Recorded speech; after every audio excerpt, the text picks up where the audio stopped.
4분기 이동통신업계가 지난해 대비 무난한 수준의 실적을 보이면서 한 해를 마무리할 것으로 보입니다. 보조금 마케팅 비용이 줄었지만 요금 할인제 확대로 매출이 감소하는 등 이 단통법에 따른 득실이 어우러졌다는 분석입니다. 김주영 기자입니다. 지난 3분기 요금 할인제 가입자 증가로 저조한 실적을 보였던 이동통신사들이 4분기에는 양호한 성적표를 받을 것으로 보입니다. 금융정보업체 YGFN이 증권사들이 제시한 실적 전망치를 집계한 자료를 보면 4분기 이통 3사는 8,886억 원의 영업이익을 낸 것으로 추정됩니다. 지난해 같은 기간 7,150억 원보다 늘어난 것처럼 보이지만 지난해 말 KT의 구조조정 비용이 집행된 걸 고려하면 크게 증가했다고 보기는 어려워 보입니다.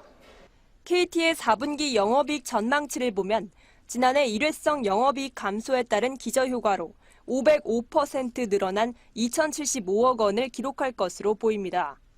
가장 선방한 통신사는 SK텔레콤으로 영업이익이 지난해 같은 기간보다 2.32% 증가한 5,014억 원에 이를 것으로 보이며 LG유플러스는 8.87% 감소한 1,737억 원을 기록할 전망입니다.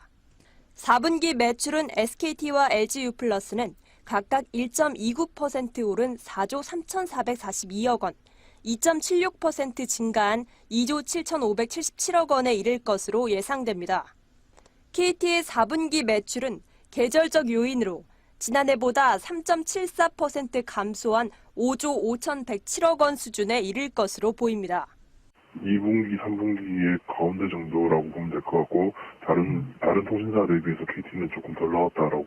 통상적으로 이제 이 기업 고객들 같은 경우에는 예를 들어서 4분기 때 매출 할인이라든지 이런 것들이 이제 들어가게 됩니다. 4분기 이통 3사의 실적은 단통법 시행에 따른 득실이 상쇄된 것으로 분석됐습니다. 보조금 마케팅 비용이 줄었지만 대신 요금 할인제 가입자가 430만 명에 이르면서 수익성 지표인 가입자당 평균 매출이 제자리 걸음에 머물렀습니다.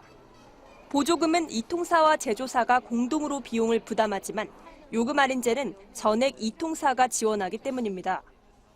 내년에는 요금 할인제를 선택하는 사람들이 더 늘어날 것으로 보여 정체될 조짐을 보이는 가입자당 평균 매출을 끌어올리기 위한 이통사의 고민이 더 깊어질 전망입니다.